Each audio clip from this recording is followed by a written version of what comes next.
Welcome back to Reading Bear. Today, we will take a look at some new revenge stories. And if you enjoyed my content, please don't forget to subscribe to my channel and post some bear emojis in the comments. Let's go! First one is titled, Grab Me. No more job or child custody for you. To start off, I want to clarify that I went way overboard, and at the time this story took place, I was at a bad spot in my life, but I do not regret what I did in any way. So, about 4 years ago, I was working as a certified nurse's aide. I later lost my job for unrelated reasons and never went back into the field for other reasons. While I was there, I was one of 4 who would train the new people. This is only relevant as the person this involves, who will be called John, was one of the guys I trained at our facility. John, for the most part, was easy to get along with but had a temper, and everyone was aware of it. What I didn't know at the time was that he was also fighting for custody of his child. One day, about a year into him working there, he had messed up some charting. No big deal, I fixed it and corrected him on his mistake. He, at first, was confused, but I just explained that he might have gotten the charting numbers mixed up, and it was no problem. Now for reference, we did our charting paper style at the desk located between 2 of the halls, and occasionally, our residents' patients would be sitting in front of it while chatting with us. As most of them were dementia care, they never really remembered what would be said, but regardless, we never talked about anyone by name, only room number or chart number. About an hour after this, I got done cleaning up from a resident shower, and he came in the shower room and asked to talk to me. Sure, that's fine as it was a private area. He made mention that he didn't appreciate me correcting him in front of people. It made sense, so I apologized and told him it wouldn't happen again. I don't know where I went wrong, but he started getting loud about how it was his hall and no one had the right to talk to him like that. Now I'm upset. I told him that we don't have hall leads at our facility, nor does any nursing home I have seen, excluding maybe our nurses, who are in charge. And, 2, I have been here for years longer than him, and apparently, nothing I said while training him stuck. This didn't sit well with him. He proceeded to pin me to the wall of the shower room with his arm across my throat and hand holding my shirt. As he held me there, he told me if I ever talked to him like that again, he was reporting me to state for HIPAA violations.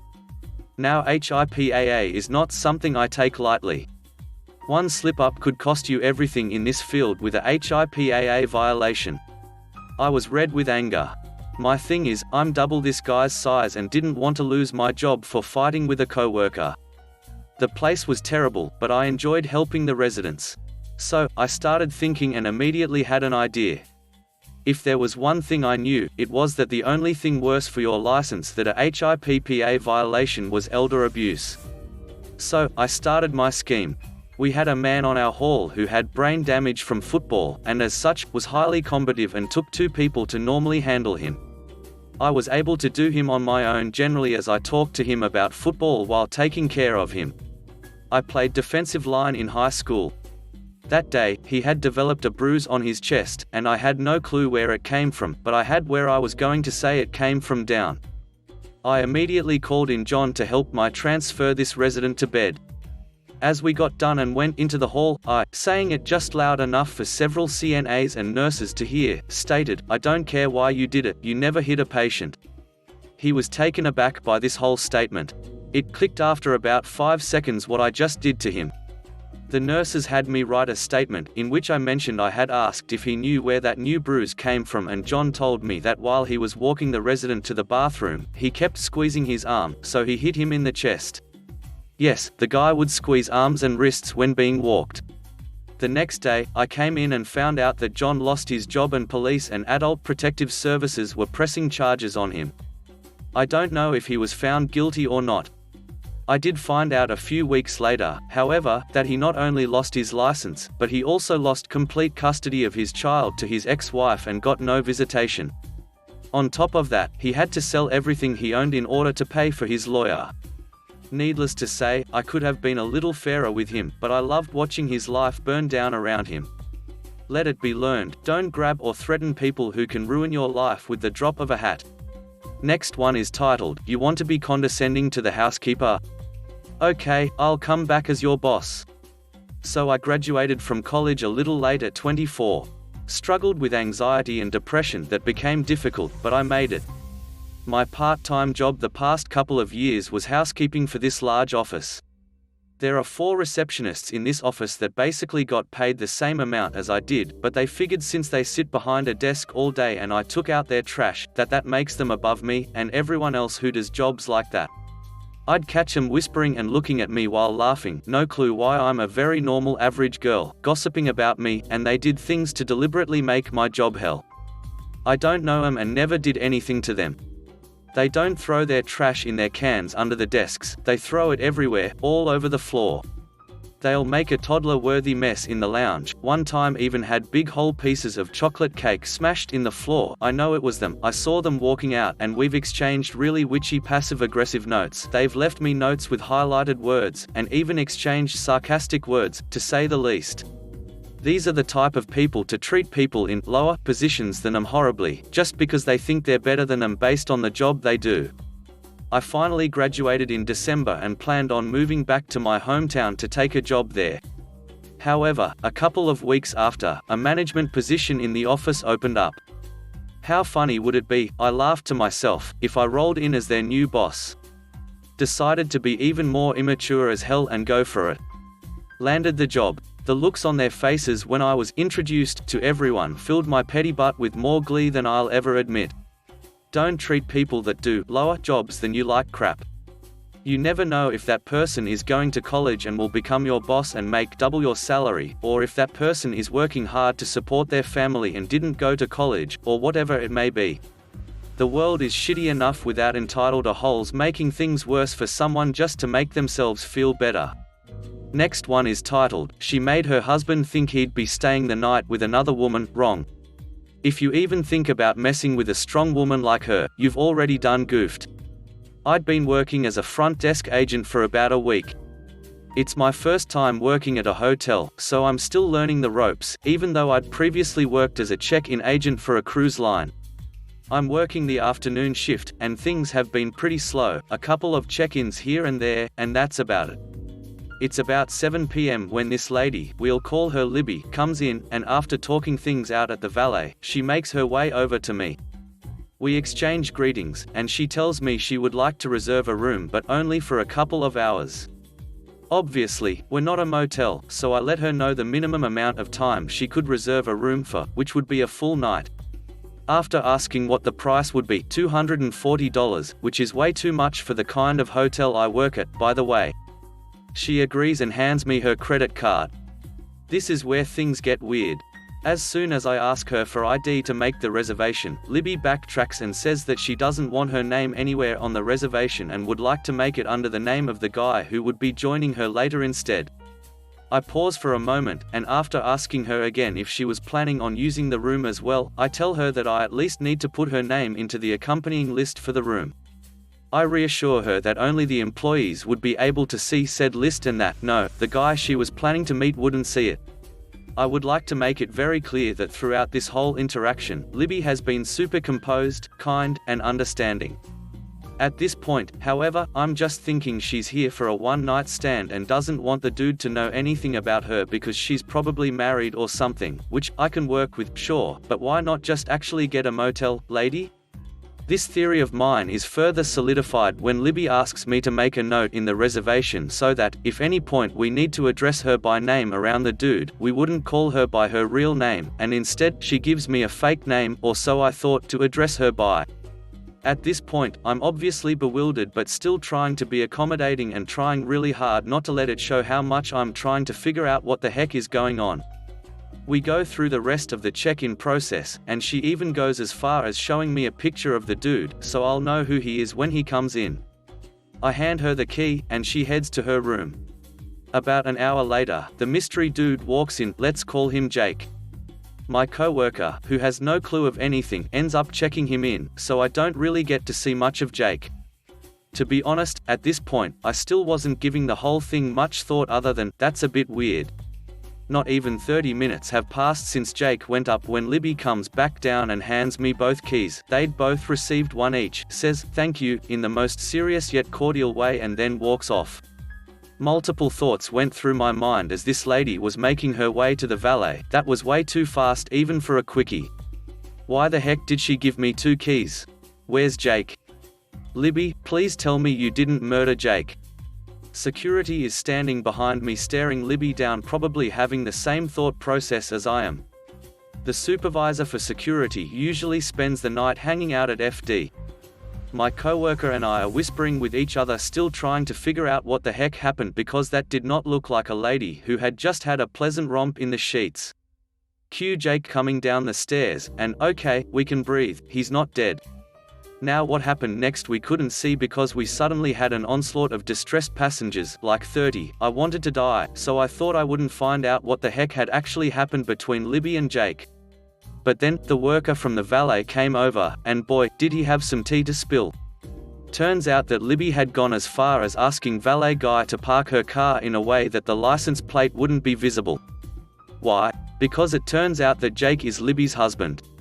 And you might be asking yourself by this point, why has this lady gone through so much trouble to hide anything that might give her identity away from her husband? Well, dear reader, because the alias that Libby gave me just so happened to be the name of the girl Jake was cheating on her with. This woman, somehow, got her cheating a whole husband to believe that his girlfriend had booked them a sweet night at the hotel, only for him to show up and find his wife sitting on the bed instead. This bad a whole mother ducker of a woman came back downstairs after probably massacring the heck out of this idiotic boy with not a hair out of place, and calmly had the valet bring both of their cars back, and then patiently waited for Jake to get his sorry butt back to the lobby so that she could extend her hand and demand their house keys from him. She then got into her car and just drove away. The only thing that would have made this even better was if Jake's girlfriend had also been there to tear into him as well.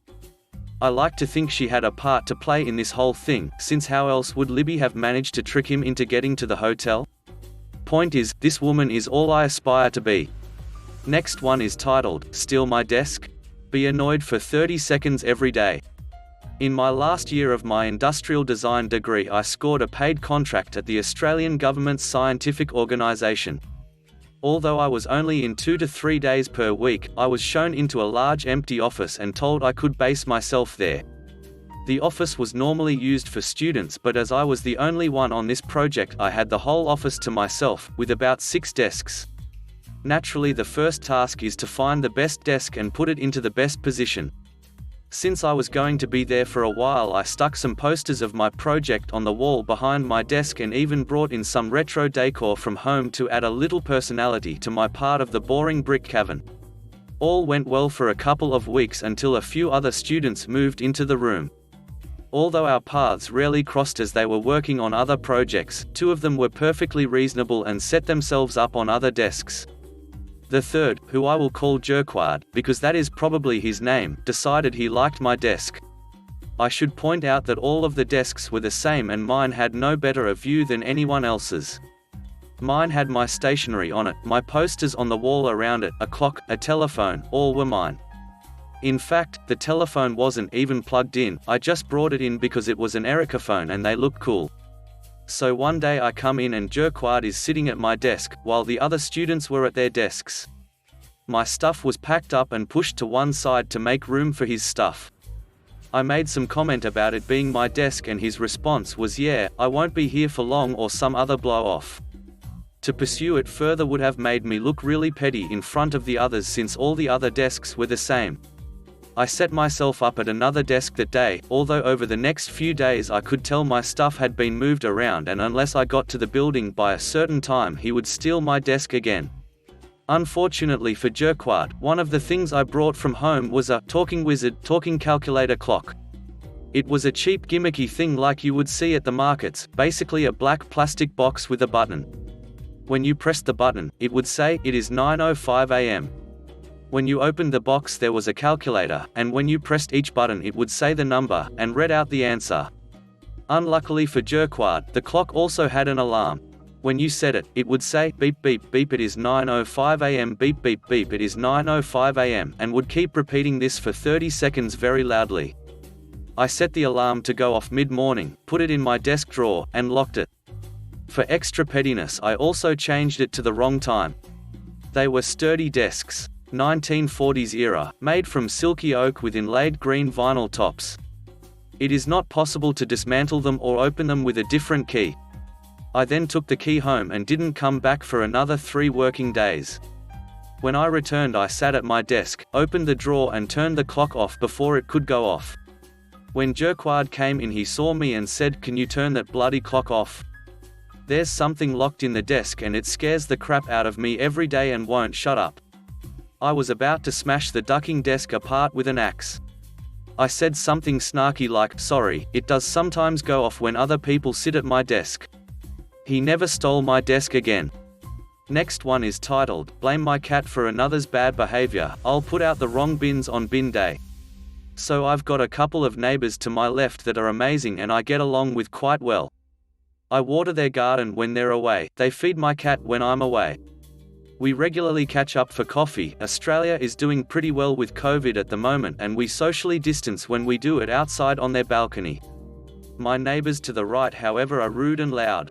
They slam doors and swear all day long and only settle down on a random blissful day that never seems to happen.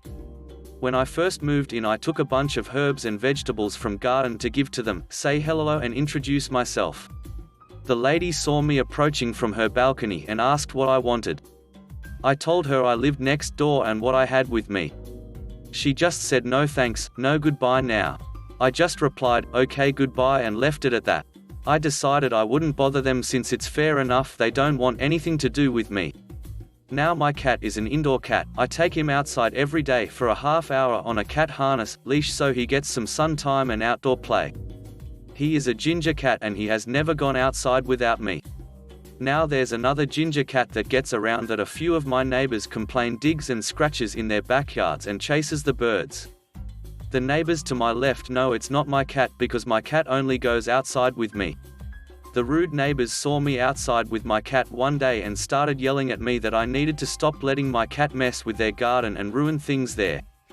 I tried explaining that it wasn't my cat because he's indoors all the time, but they weren't having any of it and threatened to hurt my cat if they ever saw him in their backyard. Now in Australia where I am, we have rotating bin weeks. Week 1 will be for rubbish, week 2 will be for garden waste and recycling. These neighbors frequently forgot and would only put them out once I'd put out my bins, to which I'm guessing they used as a reminder to which bin they needed to put out. Because they threatened my cat, I put out the recycling and garden bins and they copied what I did. I waited for the trucks to enter my street and quickly swapped the bins to the correct one for rubbish week. They left their recycling and garden waste bins out, which didn't get picked up. I left them enjoying another 2 weeks of filthy bins until the next rubbish pickup. Last one is titled, Coffee Shop Revenge. I work at a coffee shop, doing things any barista would do. I make coffees, bus tables and deal with annoying customers, lots of annoying customers. One customer in particular has aggravated me enough that I have dubbed him as my arch nemesis. For the sake of this story, he shall be called Tad. Tad orders a modified drink that no longer is on our menu, and at this point we just make it for him. Making the drink wouldn't be such a big deal if he were gracious, polite, or had a shred of human decency, but he unfortunately is lacking in all three. So I have made a point of messing with his drink every time I see him come in. Now, I've seen stories where people will spit in the food, or put other undesirable substances in the product being made. While these are funny, I really don't want to do anything that could get me fired. So instead, I will accidentally spill chocolate syrup on the outside of his cup. It's a little thing, and it's really hard to prove there was any kind of malicious intent in the spill. I mean, it's a coffee shop, accidents happen, but Tad will have chocolate syrup all over his hands, and it will be mildly irritating for him. The satisfaction of knowing Tad will have sticky hands is well worth our interactions I subsequently have to put up with. It's the little things that make me love my job. Edit, spitting in or tampering with the contents of an individual's food is not funny. It is a means by which disgruntled workers can find some sense of satisfaction and karmic justice in their work. I personally would not and have not ever spit in another's food, and I do not recommend doing so, but I can understand why an individual would choose to do so. Basic moral of the story: don't be a jerk to the people making your food, and we will get along fine. Also, please keep in mind this is a petty revenge story, not some wholesome sunshine and rainbows one. If it sounds mean, it's because I was being mean. Thanks for listening.